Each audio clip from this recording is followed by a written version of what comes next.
Hello, my name is Julia Wood, and today I'm going to be presenting on fine motor skills and PD, handwriting, buttoning, and keyboarding. Oh my. We're going to get into what these symptoms and changes look like, what the research has shown us, as well as what you can do to improve them. So, what exactly causes these changes that we see in Parkinson's to your hand dexterity? So, a definition has emerged in the research of limb kinetic apraxia, which basically just means a loss of ability to perform those independent but coordinated finger movements. And I think for a lot of you, you may have seen these changes when you go to button a button or zip your jacket, tie your shoes. A lot of times these things can become more difficult, and we don't really understand why. And the thought at this time is that it may be due to a change in the interplay between the basal ganglia in the brain, where we see a lot of those changes due to Parkinson's, but also a motor area. But it's not really fully understood at this time. But one thing we do know is that it seems insensitive to your dopaminergic therapy. So your carbidopa, levodopa, your Cinemet, it's not really going to make an impact or help improve these changes you might be experiencing. But there are other symptoms of your Parkinson's disease that can impact your hand coordination as well. One of these is bradykinesia, so simply those slower movements. You may have experienced this when you're trying to, get the loops right to tie your shoe or coordinate the movements to zip your jacket. But this is responsive to dopaminergic therapy. So if you're on carbidopa, levodopa, or Cinemeds, you may notice some changes if you start those medications when you've been having some difficulty due to bradykinesia with your hand function. Also, for some people, tremor, especially in the hands, may be more of an active tremor or action tremor, sometimes that will affect these fine motor or dexterity tasks. And dyskinesia for some individuals as well can impact their ability to control these fine and precise movements. So let's take a look at the research here. So this was the first and largest randomized based study that looked at dexterity in Parkinson's disease, and they had some interesting results. So the training was fairly intensive. It was 5 times per week for 30 minutes for a month. So if you think about it, that's a pretty good exercise program they were working on. These were task specific dexterity training exercises that were done at home, and they found they were designed to improve dexterity in Parkinson's disease. And what they noticed is that there was an improvement short term, and the effects also generalized over to different activities of daily living. So that could be getting dressed or feeding yourself, related to the gains that they had made from the study. But what was interesting is the effects were short term and were not able to be sustained. So, what this leads us to believe is that we need continued training, right? Just like you go to physical therapy and get exercises perhaps for your walking or balance, you don't stop doing those and just think that those are going to continue to maintain. You have to continue to work on these skills, just like you continue to work on your walking or your functional mobility. This is one of my favorite studies. And what they looked at is that motivation really does matter.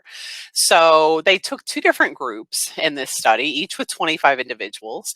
And the first group, they set their own goals. So they told the therapist what they wanted to work on.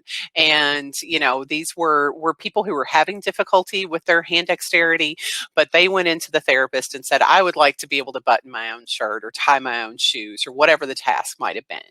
And they compared this to a control group who was receiving just a standardized intervention. So, looking at things like range of motion, grasp, and manipulation that typically can also impact hand and arm function. And what they found that was interesting was the experimental group who was working on their goals, right, and wasn't doing any of these rote strengthening or range of motion exercises, had a significant improvement not only in their goal attainment, so they were able to improve and do the things they wanted to do, but also their manual dexterity and their finger prehension force improved compared to the control group. And so this suggested that when we target that therapy towards specific goals that are meaningful and relevant to you, 2, we see greater changes in arm function. And more, there's research coming out that's looking at this role of motivation in the basal ganglia. And I think we can all relate to when we're motivated to do something, when it's important to us, we're going to work a little harder to learn Italian if we're going to Italy for a trip than if we're just doing it for fun. And so the researchers came away believing that people with Parkinson's really show a greater improvement in their goal attainment when you focus on their specific set of goals rather than just a standardized approach. So this is where doing what matters to you is most beneficial in your therapy for hand dexterity and fine motor control. Now, let's switch gears a little bit and talk about handwriting. And you're going to notice some similarities that creep up. So, I think we're all familiar with this term micrographia, right? That small, cramped handwriting that often is a sign of Parkinson's prior even to diagnosis. But we can see decreased amplitude as well, where people perhaps don't press as hard into the paper or write as big as they once did. We can also see some timing deficits as well, where people write really rapidly. And there's been some research that has shown some relationship for people with freezing of gait and some of these pace dysregulations and timing deficits with handwriting. Often there will be a breakdown of movement. So maybe you start pretty big and the writing looks good, and then it tends to taper off and trail off and become less legible the longer you write. And this can lead to a lot of irregularities in handwriting. So often people too, if you have dystonia as a symptom of your Parkinson's disease, especially in your hand or wrist, the dystonia can impact your handwriting and make it more difficult. And handwriting could actually be a trigger for some focal dystonias. And there's even been some research recently looking at freezing of the upper limb. So very similar to freezing of gait, in that you go to initiate use of your hand or arm in a writing task or in using a utensil, and you either have difficulty initiating the movement, it tends to be difficult to start, or sometimes maybe difficult to keep the movement going, like moving a whisk or doing things that involve a continual motion. So, what have we learned about this? Well, recent evidence suggests you really can make some improvements to your handwriting if you work at it. So, this first study here in 2016, they gave the subjects writing exercises with these colored target zones that provided a visual target for how big to make their writing. And once again, pretty intensive practice here, 30-minute sessions, 5 days per week for 6 weeks. So, that's a lot of handwriting going on. And they found that people not only had improvements in their handwriting amplitude following the study, but also at a 6-week follow up. And the researchers believe that this might suggest that perhaps with the intensive practice, that handwriting in Parkinson's has like a motor learning effect. So as you practice the performance of that task, it really can get better. A similar study the next year looked at hand and writing exercises. So it's doing some different exercises to work the hand, work the muscles of the fingers and the hands, as well as some writing exercises. And people were asked to do these 2 times a week for 6 months. So a really long intervention window. And they did find that people had improvements in their self-reported handwriting skills. So I think we can really note that between these two, there was improvement noted, and the big similarity is the practice between the two. So, what can you do if you want to improve your handwriting? Practice writing. It's not going to make it perfect, but the research suggests it will make it better. And there are a lot of things you can do when you're practicing your writing and working on this at home to help support your ability. And number one is lines. So using a lined paper, even a wider ruled paper rather than a college ruled paper, can help with the size of your writing and also keeping it nice and level. But when you take the lines away, the effect is gone. So you can think about things like keeping a notebook of lined paper next to the phone or wherever you have to take notes. Also consider looking at the type of pen that you're using. Sometimes a larger grip pen, or finding a pen perhaps that has an easier flow so that you don't have to press down and try to coordinate the movement of the pen at the same time.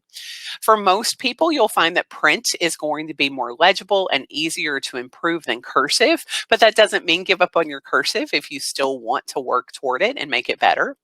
And like most things with Parkinson's, when we dual task or add in distractions, it interferes with your performance. So it encourages you to try to set your environment up and set yourself up for success by limiting distractions in your environment. Music going, people talking to you, maybe trying to, do two things at once. And this last one is very, very important here. There is a sacrifice in most of the literature that we see of size for speed. So the faster you write, usually the less legible and smaller the writing becomes. But when you take your time and slow down and work to make it bigger and to make it more legible, you can, but it's going to take longer. And I think it's important to note down here, if you have any tremor, you'll see a lot of information from time to time on the web about using different weighted products, weighted spoons, weighted forks, weighted pens, weighted wrist cuffs to help alleviate that tremor and try to reduce it. And unfortunately, it's a bit of an urban legend. At this point, it has not teased out in any of the research to improve use of utensils or writing. And so you can try it if you want and see, but I think that sometimes it's presented as a cure-all online, and we just haven't seen that when we research it. So, how can you improve both your writing and your hand function? Let's look at some takeaway points for you to really put this into action. I think number one is to approach those fine motor tasks and writing tasks that are important to you as therapeutic exercises. It's like you are trying to improve your performance. And just like when you go to physical therapy, if you're trying to improve your walking, you practice walking. If you're trying to improve your balance, you do balance exercises. So look at what you want to get better at and practice it.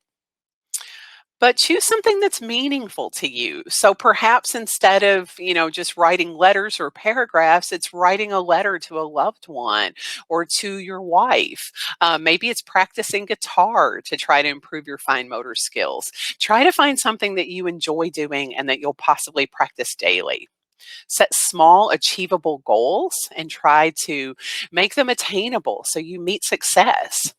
Be patient with yourself and always allow for extra time due to that need to slow down and pace yourself.